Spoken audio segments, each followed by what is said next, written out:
Okay, here is the inside of the Yamaha XT250 carburetor. I am looking for my carburetor kit, which is right here, this out of the way. And I apologize for your view being slightly obstructed. This is the idle speed right here, and it's attached by cable, and to remove it's just a hassle, so I'm just sort of letting it get in the way. So live with it. Okay, so this carb, initially, little cutie, it's just adorable. Oh, so cute. So this little carb came in, the owner was complaining that it overflows, like it leaks. He was suspicious that there was some poop inside the carb that was probably underneath the needle seat, holding it open, and fuel was just overflowing past the overflow straw. You can clearly see that the line level for fuel on this, whoops, hooked on the bowl, that the line level for this carburetor and the gasoline within it is just right on par with the edge. So right where the pointer is pointing, that's where the fuel resides, that little clear section right there, not the black line. And when you tip it right up, you can see it's like, wow, so close. But the overflow point is at the tip. It's not where the line is. So it's pretty much exactly where it should be, set from the factory. And all in all, the inside of this carb, I must say, it is quite clean for a bike of this vintage. Really no issues there at all. Focusing on the carb itself, don't know if that float needle is going to want to come out very willingly. Yeah, and it's that is a Flopal screw. Get that out of there. I don't think.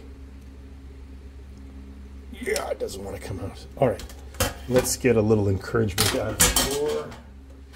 Doobie-doobie-doo.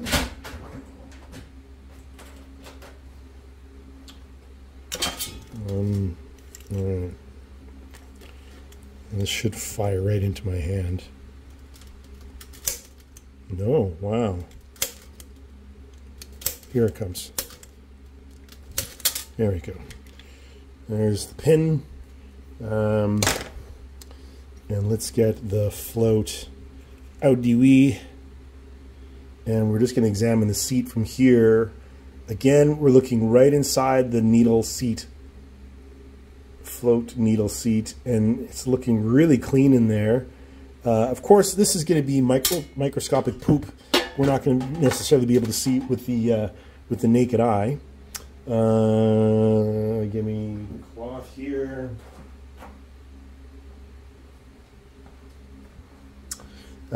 Here is the actual needle itself, and that's also not looking too bad. I mean, potentially what I should do is put it right there, and then use the power of this unbelievable phone that I have to focus in insanely close on that needle. Whoa, I just dropped it. Okay, let's put this back in the frame, clean this off, set it right there.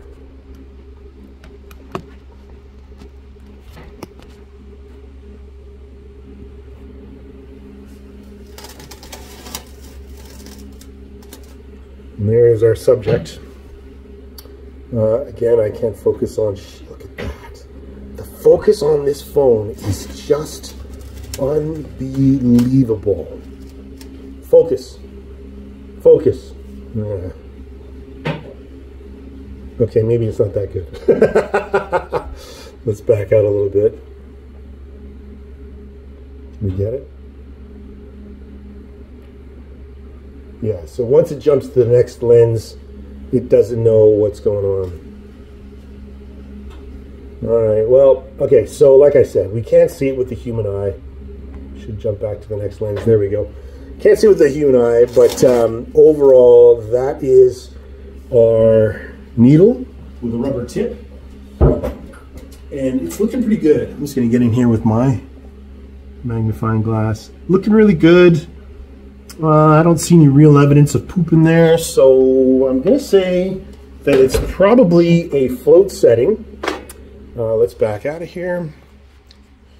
Get back over to our overview site overview, and I'm going to look at the float level itself. I don't know if how well you can see that, but that's pretty factory set stock the way it is. I'm concerned if I push that in a little bit more to stop the leakage, that I'm probably going to stop the fuel flow. So I'm a little reluctant to change it, but if it's what's required, it's what's required. So let's go one step further with our carb and just take a quick look to see what, if any, poop is caught under the needle seat. One of the nice things about these particular old carbs is how well they were built. Back in the day, Japan was so freaking good about how they made stuff that there might even be a screen underneath this float. Yeah, look at that. Look at that. Beautiful. All right, so the first thing I noticed when I pulled this jet out of that carb is this rubber O-ring here is about as smooth as Justin Trudeau. I mean, rough. So we're going to replace this O-ring. The filter itself actually is looking really good, but this O-ring is, I'm pretty confident, the reason why this carb leaks. Look at that split fingernail. That's going to be a problem between the sheets. Oh, I mean, what I meant was this is the culprit right here, this O-ring. So I'm going to replace this, stick it back in there. It'll probably stop leaking pronto. Okay, more news later.